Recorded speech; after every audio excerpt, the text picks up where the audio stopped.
I was halfway through wiping down the cafeteria tables when I heard the teachers talking. Their voices were low, the way people speak when they think compassion can hide pity. "It's heartbreaking," one of them said. "Her little girl told the class they sleep in their car sometimes." My hands froze around the rag. My little girl. My Lucy. The other teacher sighed. "Someone should call child services. A kid shouldn't live like that." My stomach twisted. The mop water smelled of bleach, sharp and cold. I backed into the supply closet before they saw me, heart pounding so hard it blurred the sound of their words. We weren't supposed to be heard. We were supposed to be invisible. That night, after the school emptied, I waited in the parking lot until the janitor left. Lucy slept in the back seat of our old Corolla, curled in a blanket dotted with cartoon clouds. Her hair glowed gold under the streetlight, 8 years old and still trusting the world to keep her safe. She didn't know that the world was something we parked next to, not lived in. I whispered, "Mommy just has to finish work, okay?" Even though she couldn't hear me. The lie had become muscle memory. When I finally slid into the driver's seat, I checked the rearview mirror. Her lips were parted in the soft, careless sleep only children get. I envied it more than I could say. 2 months earlier, we had an apartment, a second-hand couch, and a husband I thought I could depend on. Then came the hospital bills, his temper, the night he left. The eviction notice felt almost polite compared to the silence that followed. I told Lucy we were camping for a while.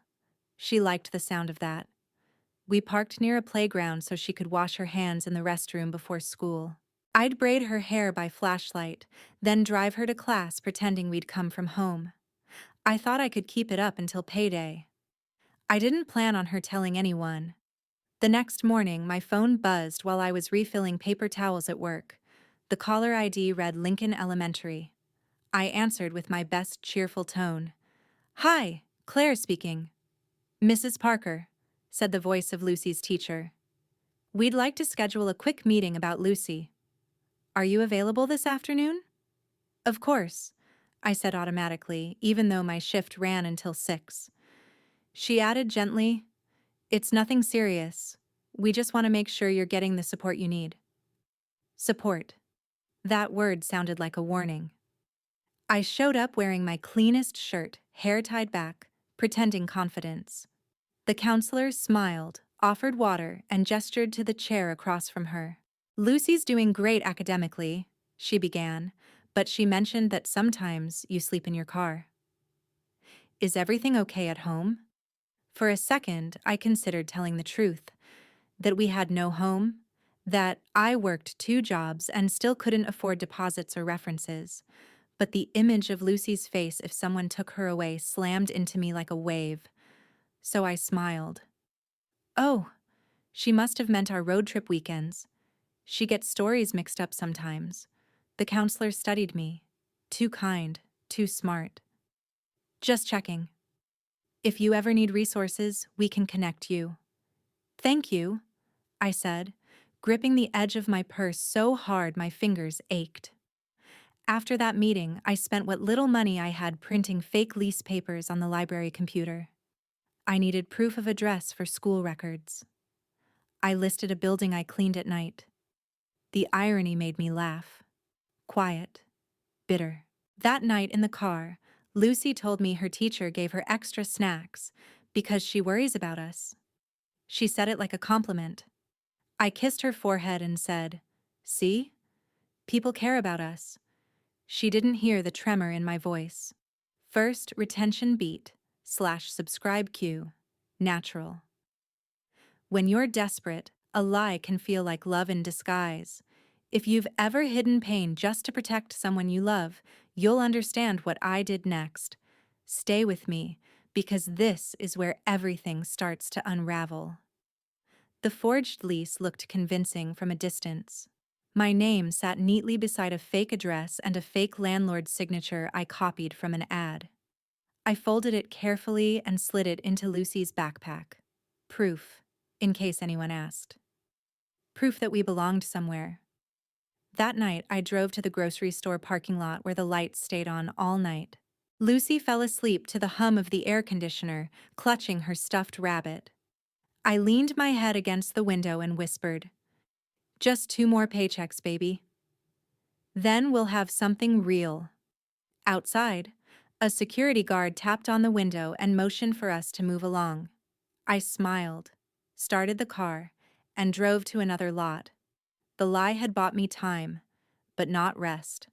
The next morning, while Lucy was in class, I was mopping the school hallway when I saw a man in a suit speaking with the counselor. Their eyes shifted toward me.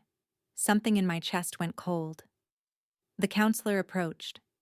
"Mrs. Parker, this is Mr. Harris from Family Services." He just had a few questions. I forced a smile. "Of course." He was polite, practiced. "We received a note that you might be having trouble with housing. Sometimes families qualify for short-term assistance." Assistance, another word for inspection. "I appreciate that," I said, "but we're fine now. Just moved into a new place. May I verify your address for the record?" My throat tightened. "Sure." I recited the fake one. He nodded, writing it down. Then he said, "We sometimes do home visits. Purely routine." I laughed lightly. "Oh, the place is a mess right now. Boxes everywhere. Maybe next week?" He smiled back, but his eyes measured every syllable. "Next week, then?" That night, I called an old friend, Jenna, the only person who hadn't vanished after my marriage fell apart.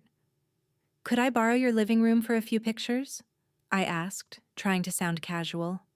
She hesitated. "Claire, what's going on?" "Nothing.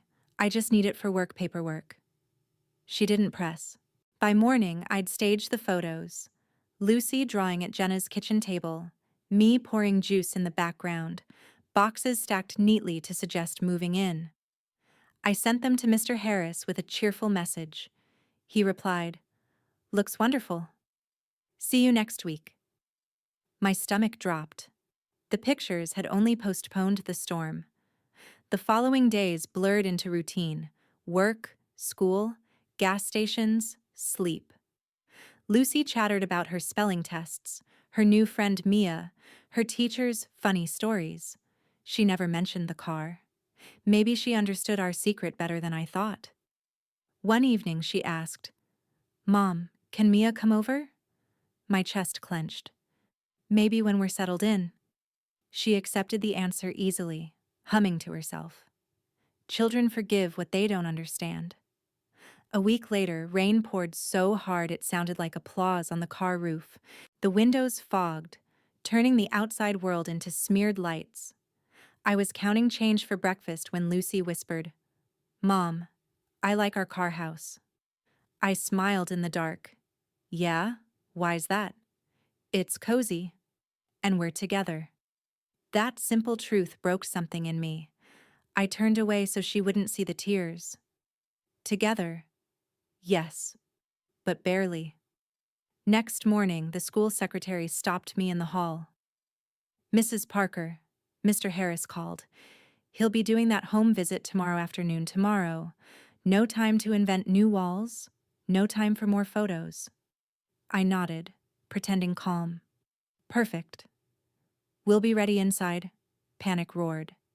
Tomorrow they'd discover everything. The car, the lies, the truth I'd built to keep my daughter close. That night I parked at the edge of the city, where streetlights turned the rain into silver threads. Lucy slept soundly, trusting me as always. I whispered, "Tomorrow I'll fix this, sweetheart." Somehow, but deep down, I knew the storm wasn't outside the car anymore. It was coming straight for us. The alarm on my phone buzzed at 6, though I'd hardly slept. Rainwater had pooled against the car doors, and every sound felt too loud in the gray dawn. Lucy yawned, rubbing her eyes. "Is today Saturday?" I forced a smile. "Almost. We just have to do something important first." I brushed her hair in the rearview mirror, twisting the braid tight to keep my hands from shaking. Today had to look normal. Perfect. Jenna opened her door in a robe, hair wild, half asleep. Claire, it's 6:30, she whispered. You scared me. I need another favor. I explained the visit, the lie, the man from family services. She stared at me for a long moment. Claire, this is insane. You can't keep doing this. I just need one afternoon, I pleaded. They'll come, look around, and leave. Then I can figure out the rest. Jenna sighed, then handed me her spare key. Use the place while I'm at work. But please, tell the truth soon. I nodded, lying one more time. I will. By 10 a.m., I'd scrubbed every counter and opened the curtains. Lucy sat on the couch with her homework spread out, humming a tune from school. For a few minutes, it looked real. Sunlight, coffee, crayons on the table. I kept glancing at the clock. Each tick sounded like a countdown to exposure. At 2 o'clock sharp, the knock came. Mrs. Parker? Mr. Harris stepped inside, clipboard in hand. Behind him stood a younger man I didn't recognize. Routine follow-up, he said pleasantly. His gaze swept the apartment, the framed photos that weren't ours, the furniture that smelled faintly of Jenna's lavender spray. Lovely place, he said. I smiled, muscles locked. Thank you. Still settling in? Lucy beamed. Mom says my room's the biggest. Mr. Harris smiled back, noting something on his sheet. Could I take a quick look around? Of course, I said, heart racing. He peeked into each room, nodding politely, lingering just a moment too long by the empty closet. As he finished, there was another knock. A man stood at the door holding a box of school supplies. Mr. Hayes, Lucy's teacher. Sorry to interrupt, he said. Lucy left her art project in class. Thought I'd drop it off. His eyes flicked between me and the officials, understanding dawning in seconds. Everything all right here? Just a home visit, Mr. Harris replied lightly. Mr. Hayes smiled at Lucy. You must be proud of your painting, kiddo. Then, to me, quietly. Do you need any help? I shook my head, lips pressed. Mr. Harris thanked him, jotted a note, and finally closed his folder. Everything looks good, Mrs. Parker. We'll update your file. Relief hit me so hard I almost sat down. They left, polite and unsuspecting. But Mr. Hayes lingered on the sidewalk, watching as they drove away. When he turned back to me, his expression wasn't pity. It was concern. Claire, he said softly, where are you really staying? When the door shut behind Mr. Harris, the apartment fell silent except for the ticking of Jenna's wall clock. Lucy was still coloring on the floor, blissfully unaware. I stood by the window, watching Mr. Hayes's reflection in the glass. He hadn't left. He waited until Lucy skipped to the kitchen before speaking. You shouldn't have to keep pretending, he said quietly. I forced a laugh. Pretending what? This is our place. He shook his head. Jenna's name is on the buzzer outside. She told me once you help clean here sometimes. My stomach dropped. You talked to her? She was worried. I was too. He took a step closer. You don't have to lie to survive, Claire. Anger flared, sharper than fear.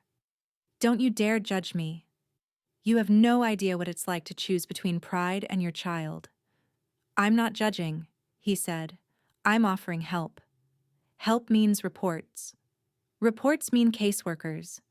Caseworkers mean they take Lucy. His face softened. I don't want that. I just see a mother doing everything she can. I wanted to believe him, but years of disappointment had trained me not to. So I grabbed Lucy's backpack and said, Thank you for caring, Mr. Hayes. We're fine.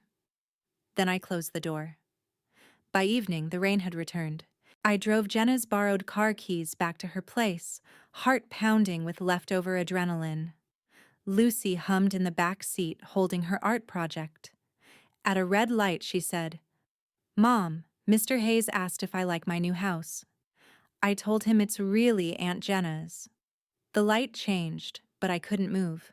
The lie had finally spoken for itself, out of the mouth of the only person I was trying to protect.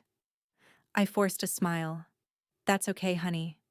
He probably knew already, but inside, I knew it was over. That night, parked behind the supermarket, my phone rang. Claire? Jenna's voice came through, low and worried. Mr. Hayes came by. He knows. He said he won't report you, but you should call him. I can't, I whispered. If I talk, it becomes real. Maybe real is what you need, she said gently. I ended the call and stared at the dark windshield. Rain traced lines down the glass like sentences I couldn't read. The next morning I went to school early. Mr. Hayes was unlocking his classroom when he saw me. Claire, he said, thank you for coming. I didn't come to confess, I snapped. I came to say thank you for not telling anyone. He nodded. I didn't. But they'll find out sooner or later. Social services does follow-ups. I rubbed my eyes. I know. Then let me help. There's a shelter program, safe, clean, family units. I volunteer there.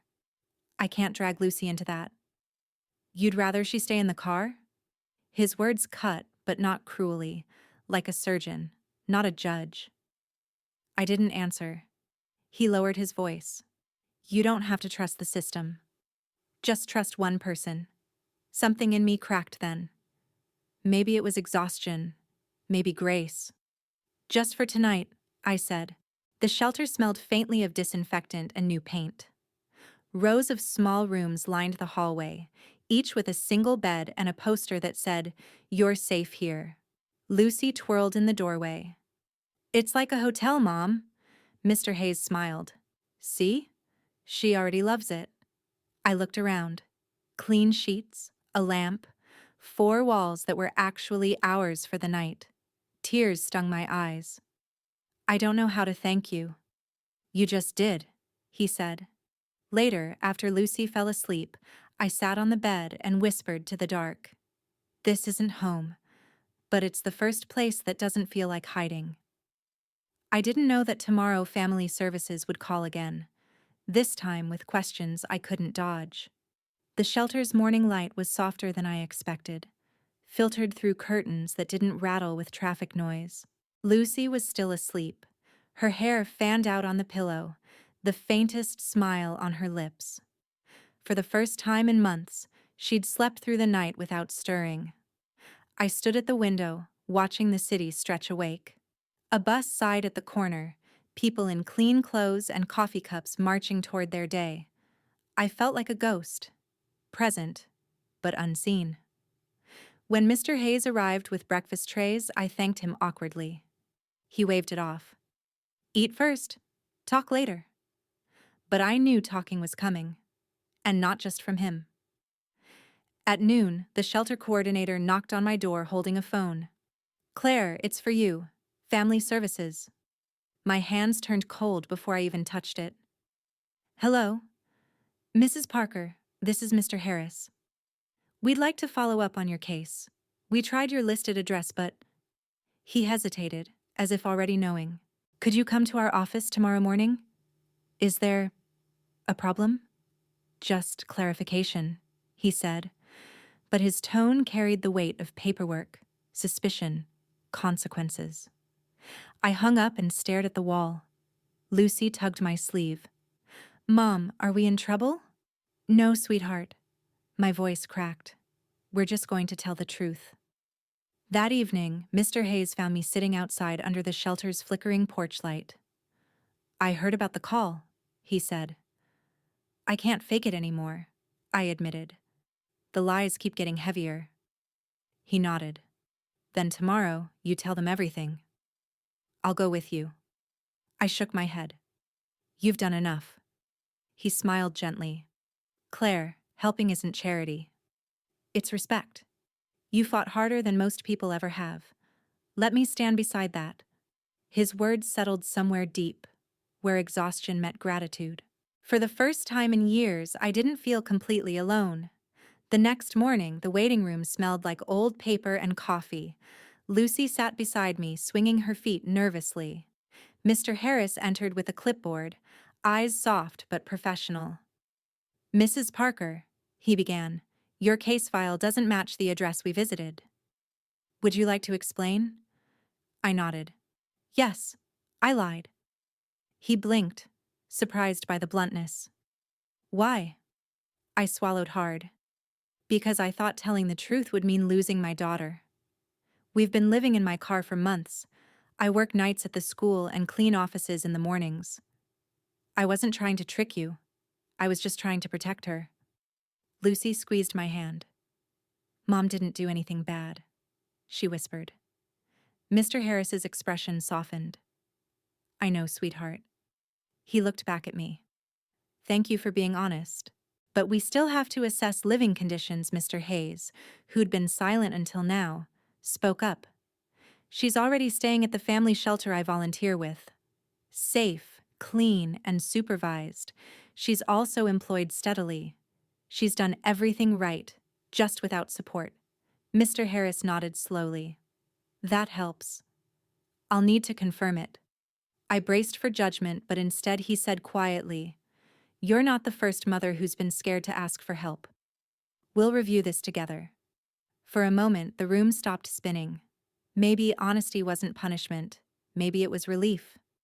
When we left the office, Lucy ran ahead down the sidewalk, giggling as she jumped over cracks. Her laughter echoed off the buildings, clean and bright. Mr. Hayes walked beside me. "You did it." "I feel like I just jumped off a cliff," I admitted. "That's what courage feels like," he said. We reached the shelter steps. Lucy turned back, her smile wide. "Mom, can we stay here forever?" I knelt to her level. "No, baby. Just until we find something better. But we're not hiding anymore." That night, after lights out, I lay awake listening to the rain outside. It didn't sound threatening anymore. It sounded cleansing. I thought about all the women who'd passed through shelters before me, each carrying her own story stitched together with fear and love. Maybe we weren't broken. Maybe we were just waiting to be seen. Lucy stirred, mumbling something in her sleep. I reached over and brushed her hair off her forehead. "Someday," I whispered, "you'll understand why I lied, and why telling the truth saved us." The rain kept falling, soft and steady, like forgiveness. For 2 days after the meeting, I lived in a haze of half sleep and half fear. Every time the shelter phone rang, I flinched. I imagined a voice saying, "We've reviewed your case. Your daughter will be placed elsewhere." Each night, Lucy slept peacefully, trusting that the grown-ups of the world would keep her safe. I envied that trust so much it hurt. On the third morning, the call finally came. The shelter director handed me the receiver, mouthing, "It's Mr. Harris." "Mrs. Parker," his voice said, calm but unreadable. "We completed our assessment. You'll receive official documents later this week. But I wanted to tell you personally, your daughter will remain with you." My knees went weak. He continued, "We're recommending housing assistance and daycare vouchers so you can stabilize work hours. The shelter has already agreed to partner with us." I pressed the phone to my chest for a second, before remembering to breathe. "Thank you," I whispered. "You earned this," he replied. Honesty made it possible. When I hung up, Lucy looked up from her coloring book. "Was that the man with the papers?" "Yes, baby." "What did he say?" "He said we get to stay together." She squealed, throwing her arms around my waist. For a moment, the entire world felt like it exhaled with us. That night, after dinner, Lucy was quieter than usual. She finally asked, "Mom, why didn't you tell me we didn't have a house?" The question sliced through the calm. "I wanted you to feel safe," I said carefully. "Kids shouldn't worry about grown-up things." "But I thought you always tell the truth." Her voice was small, but her eyes, those wide, innocent eyes, held more weight than any adult could bear. I swallowed. I was afraid. I thought if anyone knew, they'd take you away. Sometimes lies start because love feels too small to protect someone. She climbed onto my lap and whispered, I still love you, even if we had no house. And just like that, every sleepless night, every mile driven with nowhere to go, melted into that one sentence. A few evenings later, there was a knock on the door. Mr. Hayes stood there, holding 2 steaming cups of coffee. I figured you could use something warm, he said. I laughed softly. You keep showing up right when I need someone to remind me people can be good. He smiled. You reminded me first. Seeing how hard you fought for Lucy, it changes how I look at everything. We sat on the front steps of the shelter watching the city lights. He said, You know, there's a program for paraprofessionals. If you apply, you could work at the school full-time, benefits included. The thought felt almost unreal. A real job. A path out. I'll try, I said. Try, he echoed. That's how all good things start. Over the next weeks, life slowly took shape again. Lucy attended after-school art classes. I started the application Mr. Hayes mentioned. Every form asked for an address, and for the first time I wrote one that was true. One evening, Lucy handed me a drawing, a little car under a starry sky, and 2 stick figures inside, smiling. Below it, she'd written, Home is where Mom is. I hung it on the wall beside the bed. Our story wasn't one of perfection, it was one of survival, and finally, of peace. That night, I walked outside after Lucy fell asleep. Rain misted the street, gentle this time. The air smelled clean, like a beginning. Tomorrow we would move into our own apartment. Small, second-hand, but ours. And I'd promised myself never to hide again. Because truth, even when it breaks you, is the only thing strong enough to rebuild you. The shelter phone rang just after breakfast. The sound sliced through the hallway like a blade through paper. I froze, sponge still in my hand, soap dripping into the sink. The coordinator held out the receiver. Claire, it's him. Mr. Harris's tone was calm, careful. Mrs. Parker, we've reviewed your case. I wanted to call personally. Your daughter will remain in your care. For a second, I didn't breathe. You mean, she stays with me? Yes. You and Lucy will be placed in transitional housing with support. Your honesty made that possible. I bit my lip to keep from crying. After months of hiding, the truth had done what lies never could. It kept us together. Relief came first. Guilt followed close behind. Every smile Lucy gave me reminded me that she'd lived inside my fear. That night, I tucked her in and said softly, No more secrets, okay? She nodded, already half asleep. The simplicity of her trust cut deeper than any lecture ever could. The next morning, she asked it anyway. Mom, why didn't you just tell the truth before? Because truth doesn't pay rent, I wanted to say. Because truth gets you judged, and pity never saved anyone. But I only whispered, I thought lying would keep you safe. I was wrong. She slid her small hand into mine. It's okay, Mom. We're safe now. Children forgive faster than the world deserves. That evening, a knock startled me. Mr. Hayes stood outside the shelter gate, holding 2 paper cups. Coffee, he said, smiling. Peace offering for a brave mom. I laughed. An actual, unguarded laugh. Do I look brave? You look like someone who survived the storm, he said. That's better. We sat on the steps while the city lights blinked on one by one. He told me about a teaching assistant program opening at the school. Benefits, steady pay, something solid. You'd be perfect, he said. For the first time, the future didn't sound like a threat. It sounded like a possibility. A week later, an envelope arrived.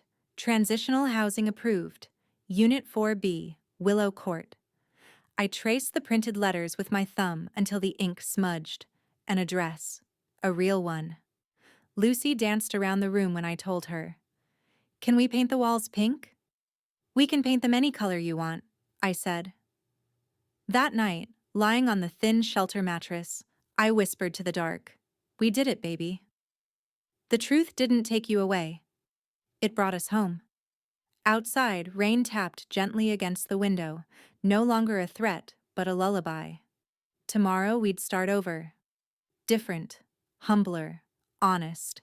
And for the first time, that was enough. The day we moved into the apartment felt unreal. The key was light in my palm, but heavy with everything it meant. Lucy bounced ahead of me up the narrow stairs, her pink backpack swinging side to side. Hurry, Mom! I want to see my room. The door creaked open to reveal scuffed floors, a small window, and the faint smell of fresh paint. To anyone else, it was ordinary. To us, it was freedom. Lucy ran in circles, laughing, until she finally flopped onto the carpet. This is the best house ever. I leaned against the doorway, tears blurring my vision. I didn't correct her. She was right. The first night I couldn't sleep. Not from worry, just disbelief. I kept walking to the window, half expecting the car's reflection to be there. But all I saw were city lights and our curtains moving softly in the breeze. On the table sat the shelter's goodbye gift, a framed quote that read, "You can't build tomorrow on secrets." I smiled through a tear. They couldn't have known how perfectly that fit. 2 weeks later, there was a knock at the door. Mr. Hayes stood there, holding a small plant in a clay pot. "Housewarming gift," he said. Lucy gasped. "We have a plant now. That means we're real grown-ups." He laughed. "She's right." He turned to me. "How are you holding up?" I looked around. The mismatched furniture, the secondhand curtains, the boxes still unpacked. "It's not much," I said. "But it's honest." He nodded. Honest has a way of turning into enough. With Mr. Hayes's help, I started the application for the school's aid program. When the interview call came, I almost didn't answer. Fear of failure still lived somewhere inside me. But Lucy squeezed my hand and said, "You tell them how hard you work, Mom." I did. And a week later, I got the job. The first time I walked into that same school wearing a staff badge instead of a janitor's uniform, I nearly cried. The hallways didn't echo with shame anymore. They sounded like second chances. Sometimes I still drive past the parking lots where we once slept. The asphalt looks the same, but it feels like a different lifetime. I used to think surviving meant pretending everything was fine. Now I know surviving means telling the truth, even when it scares you. I tell Lucy the same thing every night before bed. No more pretending, okay? And she always nods. No pretending, Mom. Just us one afternoon, an envelope arrived addressed to the Parker family. Inside was a card from Mr. Harris. "Families like yours remind us why this work matters. Thank you for your honesty." For a long time, I stared at that single line. Honesty, something I'd once feared, had become the thing that saved us. That evening, Lucy called from her room. "Mom, come look." She'd drawn another picture. Our little apartment, bright and colorful, with us holding hands. Above it, she'd written, "Home is the truth." I hugged her close. She giggled. "Mom, you're squishing me." "I know," I whispered, laughing through tears. "I just want to remember this feeling." For so long, I thought hiding pain made me strong. But strength isn't silence, it's honesty. Maybe that's what healing really is. Learning that even the truth you're ashamed of can still lead you home. If you've ever carried a secret because you were afraid the truth might break everything, this story is for you. You're not alone. Subscribe if you believe that honesty can change lives. And share this story, so it might reach someone who still thinks they have to hide. The camera would fade out on the plant Mr. Hayes brought, sitting on the windowsill. Sunlight catches on its new leaves. Outside, the city hums softly, indifferent, alive. Inside, a small family breathes in peace. No secrets, just light.